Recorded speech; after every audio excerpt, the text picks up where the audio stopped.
Olá, seja bem-vindo ao Audiobook da Morgan. A leitura de hoje é o capítulo 36 do livro Leviatã. Mas antes de começarmos essa leitura, eu vou pedir para que você se inscreva no meu canal e ative o sininho das notificações. Capítulo 36 da Palavra de Deus e dos Profetas. Sempre que se faz referência à palavra de Deus ou do homem, não se significa uma parte de linguagem, como são, para os gramáticos, os nomes ou os verbos, ou qualquer termo isolado, sem um contexto com outras palavras que o tornem significativo, e sim uma oração ou discurso perfeito, onde o orador afirma, nega, ordena, promete, ameaça, deseja ou interroga. E neste sentido, uma palavra não significa vocábulo, mas sermo, em grego logos, isto é, uma oração, discurso ou fala. Por outro lado, quando falamos da palavra de Deus ou do homem, isso pode às vezes entender-se do orador como as palavras que Deus proferiu ou que um homem proferiu. Neste sentido, quando falamos do Evangelho de São Mateus, entendemos que São Mateus foi seu autor. Outras vezes, pode entender-se do tema, e nesse sentido, quando lemos na Bíblia as palavras do dias dos reis de Israel e de Judá, isso significa que as ações praticadas nesses dias foram o tema dessas palavras. E na língua grega, que nas escrituras conserva muitos hebraísmos, entende-se muitas vezes pela palavra de Deus, não aquela que é dita por Deus, mas a que é dita a respeito de Deus e de seu governo. Quer dizer, a doutrina da religião. Assim, é a mesma coisa dizer logos, teu ou teologia. A doutrina, que precisamente chamamos teologia, conforme é manifesto na seguinte passagem, em Atos 13:46. Então Paulo e Barnabé passaram a ousadia e disseram: é necessário que a palavra de Deus primeiro vos seja dita, mas vendo que a recusais e que vos julgais indigno de uma vida eterna, vede, voltamos para os gentios. O que aqui chamava a palavra de Deus era a doutrina da religião cristã, como fica evidente pelo que precede, e onde um anjo diz aos apóstolos: erguei-vos e dizei no templo todas as palavras dessa vida.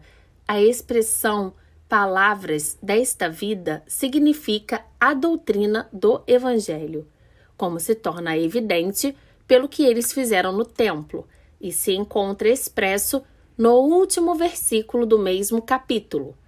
Diariamente no templo e em cada casa, eles não cessavam de ensinar e pregar a Cristo Jesus.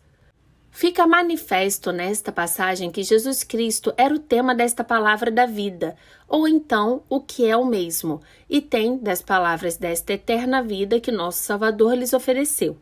Assim, Atos 15:7, a palavra de Deus é chamada a palavra do Evangelho, porque encerrava a doutrina do reino de Cristo, e a mesma palavra, em Romanos 10:8, é chamada a palavra da fé, isto é, conforme aí se encontra expresso a doutrina de Cristo erguido e regressado de entre os mortos.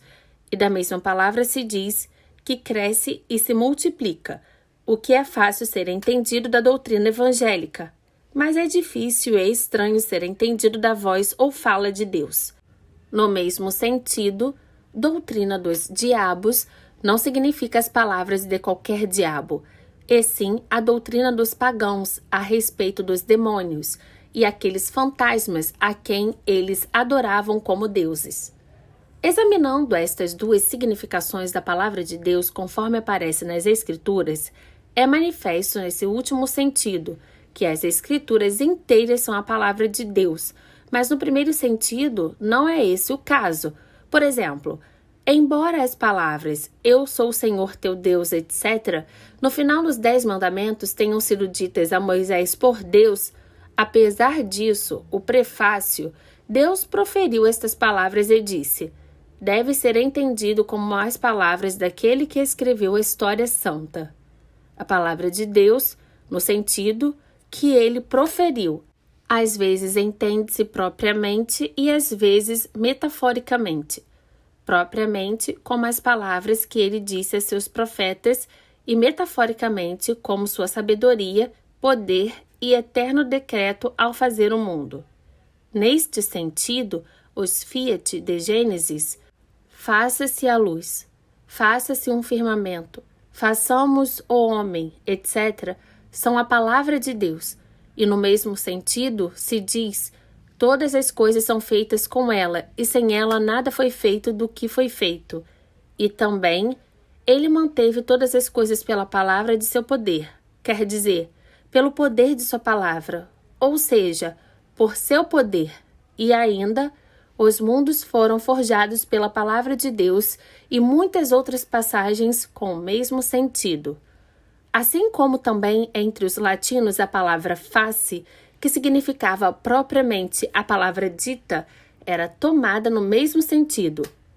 Em segundo lugar, entende-se como os efeitos de sua palavra, quer dizer, como a própria coisa que por sua palavra é afirmada, ordenada, ameaçada ou prometida, como quando se diz que José foi mantido na prisão até que sua palavra chegou, isto é, até vir a acontecer aquilo que ele havia predito ao copeiro de Faraó, a respeito de sua recuperação desse cargo. Porque sua palavra chegou significa aí que a própria coisa aconteceu. E também Elias disse a Deus: eu fiz todas estas tuas palavras, em vez de dizer, eu fiz todas estas coisas por tua palavra, ou ordem. E onde está a palavra do Senhor, está em vez de onde está o mal que ele ameaçou. E em nenhuma de minhas palavras se prolongará mais. Entende-se por palavras aquelas coisas que Deus havia prometido a seu povo. E no Novo Testamento, o céu e a terra passarão, mas minhas palavras não passarão. Quer dizer que não há nada do que ele prometeu ou predisse que não venha a acontecer. E é neste sentido que São João Evangelista, e segundo creio, apenas São João, chamava a nosso próprio Salvador a encarnação da palavra de Deus. Quer dizer, a palavra ou promessa de que Cristo viria ao mundo, que no princípio estava com Deus, quer dizer, era a intenção de Deus Pai enviar ao mundo a Deus Filho, a fim de iluminar os homens no caminho da vida eterna.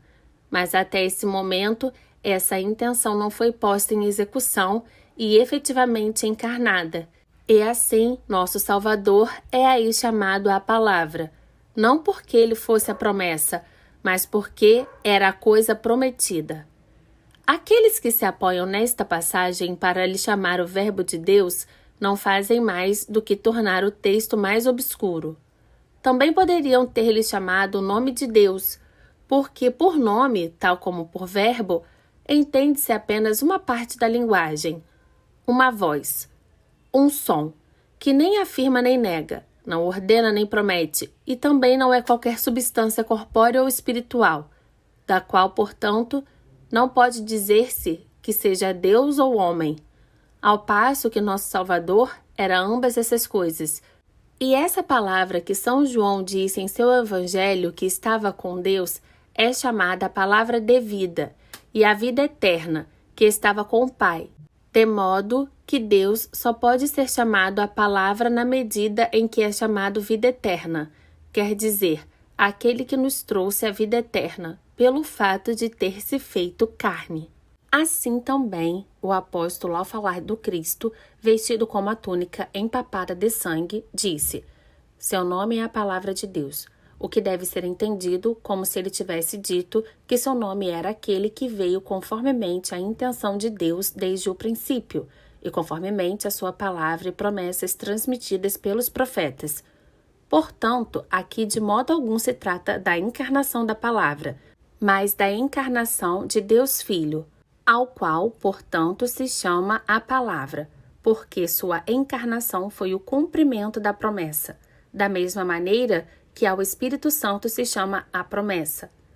Há também passagens das Escrituras onde a palavra de Deus significa aquelas palavras que são conformes à razão e à equidade, embora às vezes não sejam proferidas nem por um profeta nem por um homem santo, porque o faraó Necal era um idólatra e, no entanto, se diz de suas palavras ao bom rei Josias, nas quais o aconselhava, por intermédio de mensageiros, a não se opor à sua marcha contra Carchemish, que elas provinham da boca de Deus, e que Josias, como não lhes deu ouvidos, foi morto na batalha, conforme podem ler-se em 2 Crônicas 35, 21 ao 23.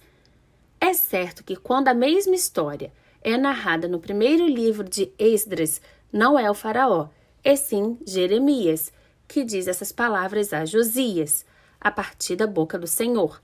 Mas devem os dar crédito às escrituras canônicas, seja o que for que esteja escrito nos apócrifos. A palavra de Deus também deve ser tomada como os ditames da razão e da equidade, quando da mesma se diz nas escrituras que está escrita no coração do homem, como no Salmo 36, 31, em Jeremias 31, 33, Deuteronômio 30, 11 ao 14, e em muitas outras passagens semelhantes. O nome de profeta significa nas Escrituras, às vezes, prolocutor, quer dizer, aquele que fala de Deus ao homem, ou do homem a Deus. Outras vezes, predictor, aquele que prediz as coisas futuras, e outras vezes, aquele que fala incoerentemente, como os homens que estão distraídos. É usado mais frequentemente no sentido de quem fala de Deus ao povo. Assim, Moisés, Samuel, Elias, Isaías, Jeremias e outros eram profetas.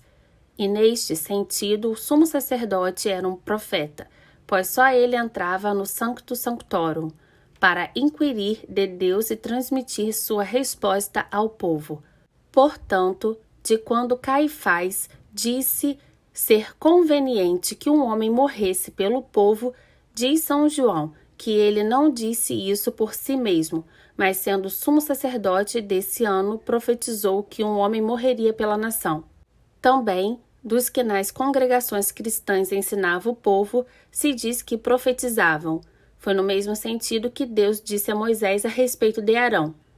Ele será teu porta-voz perante o povo, e para ti ele será uma boca, e tu para ele farás as vezes de Deus. O que aqui é chamado porta-voz é interpretado como profeta. E, disse Deus, fiz de ti um Deus para Faraó, e teu irmão Arão será o teu profeta.